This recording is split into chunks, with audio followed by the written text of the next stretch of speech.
In a strange place, filled with light and circling squared objects, an injured American soldier meets the woman who saved his life by solving a difficult problem. Miles Willis, an American soldier, is in the middle of fighting an intensive war in Iraq. After seeing his captain get shot, Miles makes runs to escape the chaos, but he gets hit and lands on a rock with his back facing the sky. He sees 2 launched rockets in the sky, followed by a bright light that rapidly approaches him. The heavily wounded Miles finds himself in a strange cube filled with gray-colored squares, along with all his military gear. Confused, he looked at the peculiar room but couldn't understand anything. After treating his wound and wrapping it with a bandage, he drags himself to his radio to contact his unit, but he freezes for some seconds after seeing the word "abandon" written upside down on one of the 4 walls. He approached to get a good look at it, but it didn't make sense. Then he sees another piece of writing on the floor saying, "Save thy sinner's soul," but doesn't understand that one either. Miles goes down to his knees to look at it, but sweat has covered his face. Then he looks at the previous writing, which is now complete. It says, "Abandon all hope." Suddenly the room temperature began rising and got too hot to handle. He tries to reach the writing on the wall, but it is too high. He bangs the wall and shouts, asking to let him out, but he is helpless. When he sees his sweat touching the hot ground, it boils his sweat. Driven into madness, he draws his gun and fires 1 round, but the bullet bounces on the walls and drops to the ground. The intensity of the heat becomes too much to bear, and Miles shouts in agony as the paint of the writing drips. Unable to withstand the heat anymore, Miles passes out. After the room cools down, Miles wakes up rapidly, breathing in and out. He regains some of his strength and gets to his gear to get some water, but after getting some water, an alarm was heard, and the cube began to turn upside down. Miles bounces around, getting knocked by the sides of the cube. The cube stops rotating after a short while, and Miles notices a change in his room. He gets up and sees some of his gear, including his water bottle, satellite phone, and radio on the ceiling, but the gear doesn't drop. Miles gets paranoid and squirms at a corner, trying to tell himself it is all a dream. Shortly after, he grabs his radio and attempts to contact them, but this time he hears the voice of a woman for a moment. He quickly tried to get an answer from her, mentioning his call sign, but the woman never responded, and he was back to where he started. After sitting for a little while, he tried calling his unit one more time with the radio one last time, but it was a dead end. So he uses his binoculars to see the number on his phone, which he tries to carve on the ground. Out of nowhere, the phone begins to ring and Miles tries to reach it but can't. He attempts to knock it with his shoe, but his shoe ends up getting stuck on the ceiling. Then, the room temperature began to change. This time it was getting cold, and Miles could see all sides of the cube freezing fast. He quickly puts on his shirt and falls to the ground, as his body also starts to freeze. Shortly, the cold disappeared from all sides, and the phone rang again. Miles gets up to try and get to the ringing phone, the cube begins to rotate like the previous time, and Mike gets knocked around, but he manages to grab the phone by the time the cube stops. The phone has stopped around by the time everything settled down, and Miles uses the time to see the picture of his wife. He also wears his other shoes and expects for something to change, but it was quiet. Then, he uses the call history of the phone to call back. After hearing some static sound, he hears the sound of a woman. Both of them couldn't speak to each other calmly at first, but after some decent conversation, the woman introduced herself as Damsey, and they agreed to work on their situation together. They continue their conversation, and as Damsey is about to say something, the situation of her cube changes. Not long after Miles hears Damsey panicking, his room tests him. His neck tag got pulled, and Miles was levitating with his body being pulled apart from all sides. After almost getting ripped apart, the incident dies down, and Miles hits the ground. Damsey could also be heard as she suffered the same thing. Then, Miles hears a voice and deduces that the cube is soon going to rotate rapidly and bounce around. So, he warns Damsey and gets to one of the corners. But, the room didn't roll around like before. Instead, the walls began caving towards him. He tries to push back, but he falls and hits his head.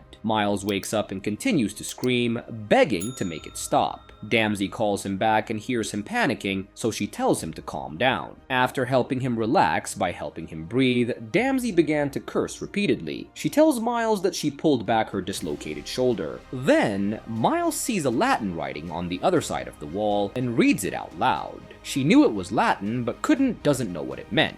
As they continue their conversation, Miles, who thought she was from the same Arab region of the war, discovers that Damsey was taken from the Massachusetts Highway in the United States. Since the radio works in a closed circuit, he assumes she is close by and yells calling her name. But Damsey tells him they are not near each other and she found him because his cell phone number was written on the ceiling. Then their conversation gets interrupted by a call from a frightened Portuguese man who speaks English. He tells Miles that they have to solve the equation or everyone will die. The Portuguese-speaking man's call ends, and Miles gets back to Damsey, who has no idea about the call he received. She continues their conversation from where they left off, and Miles asks her if she has seen an equation. She asks what happened to him, but he doesn't tell her about the man who just called him. As Miles changes his bandages, the two people continue to know each other. Damsey reveals she is a teacher in Boston, who is engaged to a man in the military, while Miles, who has a picture of his wife and child, says he is married but admits not being on good terms with his wife. After going back to the conversation about their problem, they find out a strange thing about each other. Miles was from 1991 while she was from 2020. Miles couldn't believe her, but Damsey told him it is true. In the middle of their talk, things begin to change when the cube starts to emit disturbing noises. With the lights blinking, he tries to speak with her a little and understands they have different time zones after asking her the time. Ultimately, the noise becomes too much to bear and he shouts, holding his head.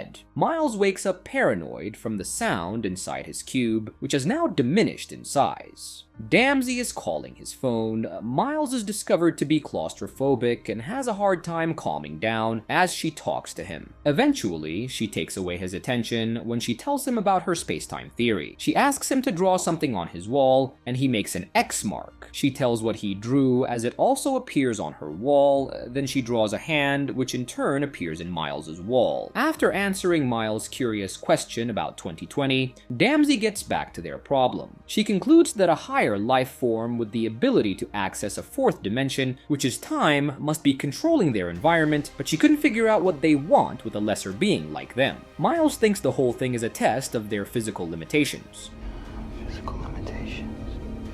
Due to his injuries and the gunshot wound, Miles' breath gets weaker and weaker. Damsey tells him to hold on and keep his bleeding under control. He notices the Arabic writing on the wall and tells her they are mathematical symbols. From his Arabic translation notebook, Miles translates the mathematical symbols and writes them on the floor. Damsey recognizes the equation and tells him they are fourth-dimensional equations, which are directly connected to their cube, but someone from the other cube erased the equation he wrote in the Arabic ones. So, Miles begins to write on his arm. Damsey asks about how the war affects their behavior because of her abusive partner, and they speak about it. When the memories become painful, Damsey goes back to solving the equation. Suddenly, Miles asks Damsey what time it is, and tells her they have less than a minute before the room caves in again. Damsey tries to hurry, but the cube begins to compress every room. Miles' body got squeezed so much that the bullet in his body came out of him. Miles gets through the compression test, but blood comes out of his mouth, and to make matters worse, his satellite phone's screen appears to be broken. Then, everything starts moving around and he gets knocked around like before. With blood all over his face, Miles turns on the phone and someone says it was the Portuguese guy who spoke some English. He tells Miles that they should sacrifice themselves and fail the test to protect the human race, but Miles gets angry and ends the call. Miles receives a call for the second time, but this time it was Damsey who tells him she broke her arm, but she doesn't waste time on it. She tells Miles that the time intervals are getting shorter,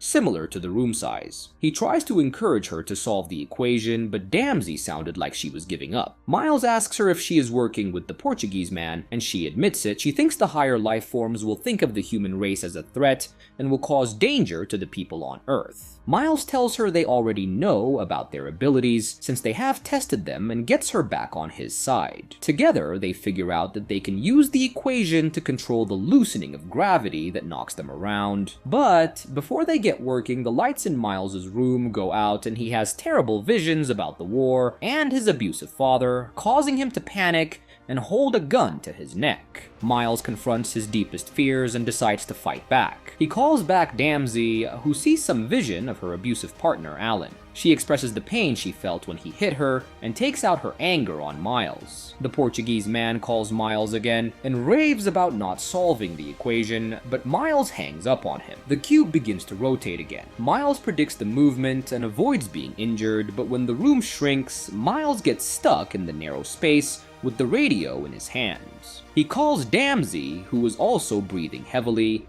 No! After apologizing for the abusive behavior of her partner and himself, Damsey solves the equation. Surprisingly, the answer is 1. Damsey says it out loud and the cube breaks apart. Miles and Damsey come face to face with each other, but they also see people from around the world who are also locked inside a cube. After greeting each other, each of them gets pulled apart. Miles wakes up at the same place he was taken. He happily gets up and joins a couple of American soldiers after identifying himself as American. Then he sees UAVs soaring in the sky and gets confused. An unknown object, most likely alien, approached from the sky, scaring the people around him, but he kept staring at the object. And with that, the movie ends. We hope you enjoyed our recap. Watch our next videos on the screen, and don't forget to subscribe for more amazing recaps. See you on the next one.